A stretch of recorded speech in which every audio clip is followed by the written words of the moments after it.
तो जय हिंद दोस्तों, आज हम सीखने वाले हैं क्लास 10th का फिजिक्स प्रकाश के अपवर्तन के बारे में।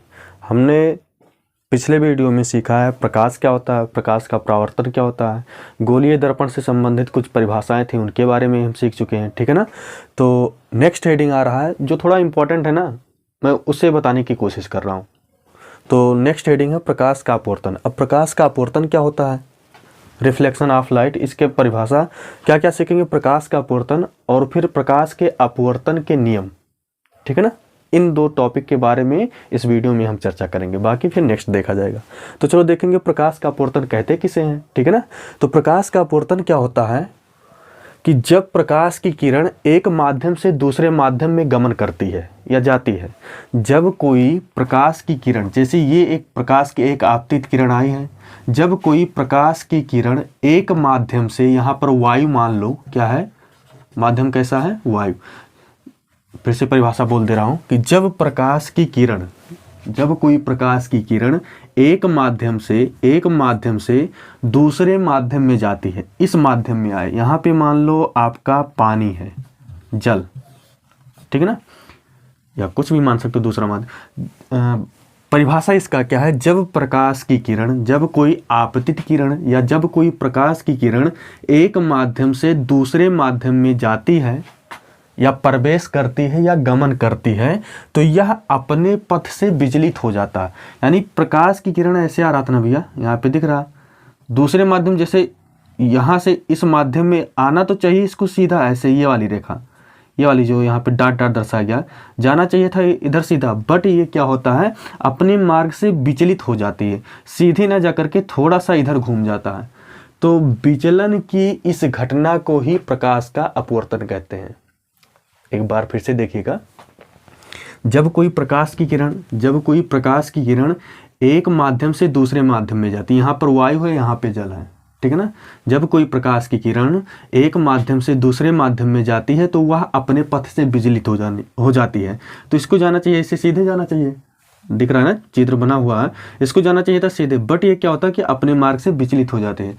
तो विचलन की इस घटना को ही प्रकाश का अपवर्तन कहते हैं, ठीक है ना। तो यह अपने पथ से विचलित हो जाती है, इस घटना को प्रकाश का अपवर्तन। परिभाषा बहुत छोटा सा, बहुत सिंपल सा है, चित्र के जरिए से मैं समझाने की कोशिश कर रहा हूँ। जब कोई प्रकाश की किरण या जब कोई आपतित किरण एक माध्यम से, माध्यम मैंने वायु ले लिया, आप कांच भी ले सकते हो, कुछ भी ले लो, कहीं से भी, जब प्रकाश की किरण एक माध्यम से दूसरे माध्यम में जाती है तो वह सीधे ना जा करके, मतलब इसे जाना चाहिए था सीधे, तो ये क्या होता है कि अपने पथ से विचलित हो जाती है। तो ये जो विचलन होता है, थोड़ा इधर जाना या फिर इधर ना जा करके थोड़ा इधर आ जाना, तो इस विचलन की घटना को ही प्रकाश का अपवर्तन कहते हैं, ठीक है ना। अच्छा, एक चीज़ और यहाँ पे समझें, परिभाषा आई होप आपका क्लियर हो गया होगा, ठीक है ना। हम प्रकाश के परावर्तन में सीख चुके हैं कि ये जो आने वाली किरण होता है यह आपका आपतित किरण होता है, और यहाँ पे परावर्तन नहीं होता भैया, यहाँ पे अपवर्तन हो रहा है, ठीक है ना। तो ये यहाँ पे क्या हो रहा है, अपवर्तित किरण है, ठीक है ना। जो आपका यहाँ पे अपवर्तन हुआ है, ये वाला किरण आपका क्या होगा, अपवर्तित किरण होगा, ठीक है ना। और ये जो डॉट डॉट एक काल्पनिक रेखा खींची जाती है, इसे अभिलंब के नाम से जाना जाता है। तो अभिलंब और आपतित किरण के बीच में जो कोण बनता है उसको आई के नाम से जाना गया है, ठीक है ना। और जो अपवर्तित और अभिलंब के बीच में इधर यहाँ पे कोण बनना है, वह आपका अपवर्तन कोण है। वहाँ पे क्या था, परावर्तन कोण, और यहाँ पर क्या है, अपवर्तन कोण, ठीक है ना।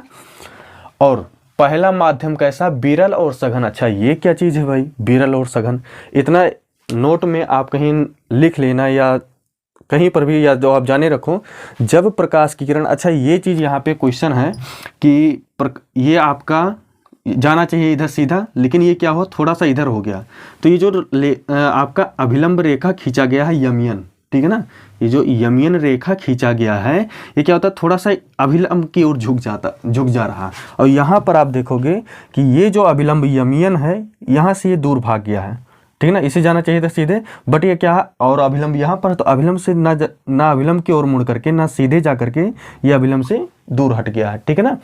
तो ये कब होता है, जब प्रकाश की किरण क्या होता है, विरल से सघन माध्यम में जाता है ना, तो अभिलंब की ओर झुकता है।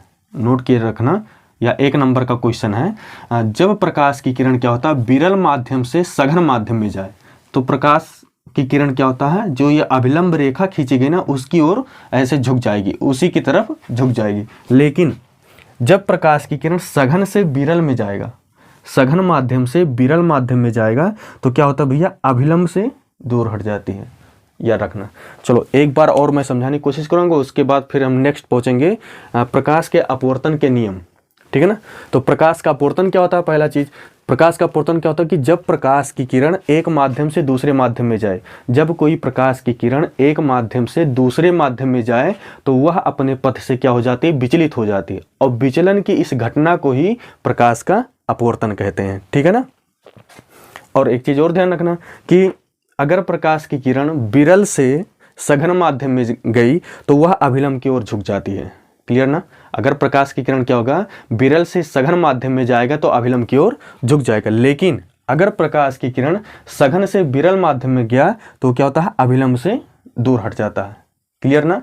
आई होप आपको प्रकाश का अपवर्तन का परिभाषा अच्छी तरह से समझ में आ गया होगा, ठीक है ना। अब हम नेक्स्ट सीखेंगे प्रकाश के अपवर्तन के नियम।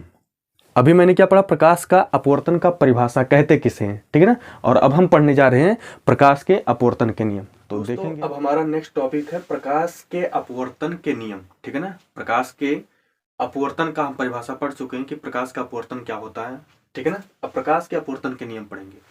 तो प्रकाश के अपवर्तन के मुख्यतः भैया 2 ही नियम होते हैं, ठीक है ना। जिस तरह से प्रकाश के परावर्तन में 2 नियम होते थे, उसी तरह से प्रकाश के अपवर्तन में भी 2 ही नियम होते हैं, ठीक है ना। पहला नियम क्या कह रहा है, चलो देखते हैं भाई। कह रहा कि आपतित किरण और अपवर्तित किरण, पॉइंट नोट करना, आपतित किरण तथा अपवर्तित किरण, यहाँ पर आपतित किरण तथा ये वाली जो किरण आती है ना यहाँ पर, यानी QR, आपतित किरण तथा अपवर्तित किरण, और जो बिंदु Q है ये वाला बिंदु, यानी यहाँ पर बिंदु Q जो है इसे आपतन बिंदु के नाम से जाना जाता है। तो कह रहा कि आपतित किरण, अपवर्तित किरण, आपतन बिंदु पर खींचा गया अभिलंब तीनों एक ही तल में होते हैं, ठीक है ना।